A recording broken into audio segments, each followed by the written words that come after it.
A espécie Coffea arabia, ou café, é originária das florestas da Etiópia, onde cresce permanentemente sob a proteção das árvores. Sua adaptação às condições de sombreamento favorece o cultivo em sistemas agroflorestais. Nas lavouras comerciais do Brasil, é tradicionalmente cultivado em pleno sol, tendo em vista que essa cultivar foi melhorada geneticamente para apresentar alta produção em condições de exposição aos níveis de radiação. Várias características podem ser associadas com a adaptação, como, por exemplo, as folhas mais espessas devido ao desenvolvimento dos parênquimas palissádico e esponjoso, acarretando um aumento da área do mesófilo, além da alteração na quantidade, distribuição, tamanho, forma e mobilidade dos estômatos. Essas modificações estruturais têm como objetivo a otimização da captura da radiação disponível, que é a principal fonte de energia para a fotossíntese. O objetivo aqui é avaliar nada mais nada menos que as características estruturais e suas respectivas funções em cafeeiros em fase de formação no campo, submetidas a diferentes níveis de radiação. O experimento foi realizado no setor de cafeicultura do Departamento de Agricultura, o DAG, na Universidade Federal de Lavras, Minas Gerais. As avaliações foram realizadas em cafeeiros da cultivar Catucaí Amarela 2SL. Foram plantados em 2,7 metros e 0,7 metros de distância, e 3 meses após o plantio foram submetidos a 5 níveis de radiação, pleno sol e sobre sombrite, de 35%, 50%, 65% e 90% de sombra. Foram utilizadas 4 repetições, totalizando 20 parcelas, cada com 10 fileiras, considerando apenas as 6 centrais para análise. Os tratamentos foram avaliados 10 meses após a instalação. Foram avaliados as trocas gasosas com um analisador portátil de CO2 a infravermelho, obtendo a densidade de fluxo de fótons fotossinteticamente ativos. A taxa fotossintética é a contundância estomática. Transpiração foram analisados sempre das 10 às 11 horas do dia. Os estudos foram conduzidos utilizando-se o terceiro par de folhas de ramos plagiotrópicos do terço superior das plantas.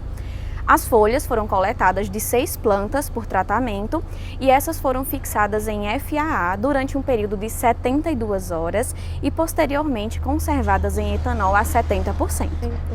Os cortes das secções transversais foram obtidas em microscópio de mesa, do tipo LPC, e as seções paradérmicas obtidas à mão livre. As imagens foram analisadas em um software para análise de imagens. Foram avaliadas a espessura da epiderme da face abaxial, a espessura da epiderme da face adaxial, a espessura do lombo foliar, espessura do parênquima palassádico e a espessura da cutícula da face adaxial. Já para a caracterização dos estômatos, foi analisada a densidade estomática e os dianteiros polares e equatoriais. Os tratamentos foram dispostos num delineamento em blocos casualizados. A análise de variância foi realizada para todas as características estudadas e, quando significativas, as variáveis foram submetidas ao teste de Scott-Knott a 5% de probabilidade para os estudos das médias, utilizando o programa CISVAR. A utilização dos sombrites com a intenção de reduzir gradativamente a radiação solar disponível para as plantas foi adequada para os propósitos deste trabalho. Verificou-se que a média sazonal de densidade de fluxo de fótons fotossinteticamente ativos decresceu com o aumento do nível de sombreamento. Comportamento semelhante foi observado em mudas de cafeeiros sombreados artificialmente, conduzidas em viveiro. Notou-se também que os tratamentos a pleno sol com 35%, 50% e 65% de sombra favoreceram a taxa fotossintética, enquanto que com 90% de sombra provocou uma redução de 49,50% na assimilação de CO2. Resultados semelhantes foram evidenciados após uma verificação feita em que a exposição das mudas do cafeiro a 80% de sombra artificial reduziu em cerca de 50% a fotossíntese. A fotossíntese corresponde à entrada básica de energia para as plantas e é essencial para o crescimento do vegetal, sendo ligada diretamente à estrutura das folhas. A fotossíntese pode variar de acordo com o ambiente onde a planta se encontra. E as duas principais limitações ambientais para a taxa fotossintética são a disponibilidade de CO2 e de radiação. Dessa forma, as plantas cultivadas no maior nível de sombra tiveram menor disponibilidade de radiação.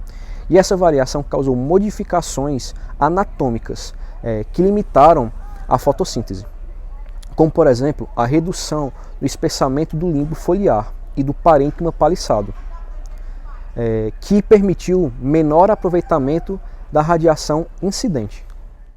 As plantas do cafeiro, cultivadas a pleno sol, apresentaram os menores valores de condutância estomática e transpiração.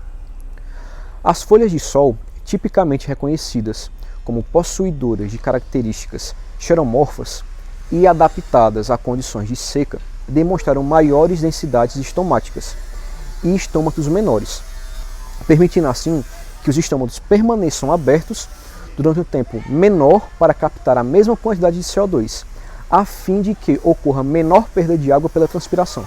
Os cafeiros cultivados a pleno sol e sob 30, 50 e 65% de sombra apresentaram maior espessura do limbo foliar e, consequentemente, do parênquima palissadiço, em relação ao tratamento sob maior nível de sombra, 90%. As folhas, quando submetidas aos maiores níveis de radiação, geralmente são mais espessas que as folhas cultivadas sob denso sombreamento, sendo o espessamento do mesófilo uma característica xeromórfica, contribuindo para a esclerofila.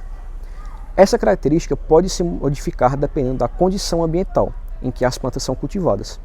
Dessa forma, o espessamento do mesófilo pode contribuir para a esclerofila das folhas, atribuindo características de folhas xeromorfas na presença de níveis maiores de radiação, favorecendo a estrutura interna da folha de cafeiro. Este resultado é importante, visto que a especialização do tecido clorofiliano conduz à eficiência fotossintética da planta, onde a maioria dos cloroplastos é encontrada. Nos parênquimas palissádicos é o tecido mais especializado para a fotossíntese nas folhas, com estrutura dorsoventrais, por isso permitem verificar as folhas das partes cultivadas em maiores níveis de radiação em que se desenvolveram. Estruturas foliares com maior potencial para a fotossíntese. A espessura da epiderme na fase abaxial foi menor para os cafeeiros cultivados em pleno sol, com 35% de sombra, enquanto a espessura da epiderme na fase adaxial foi menor para as plantas em pleno sol.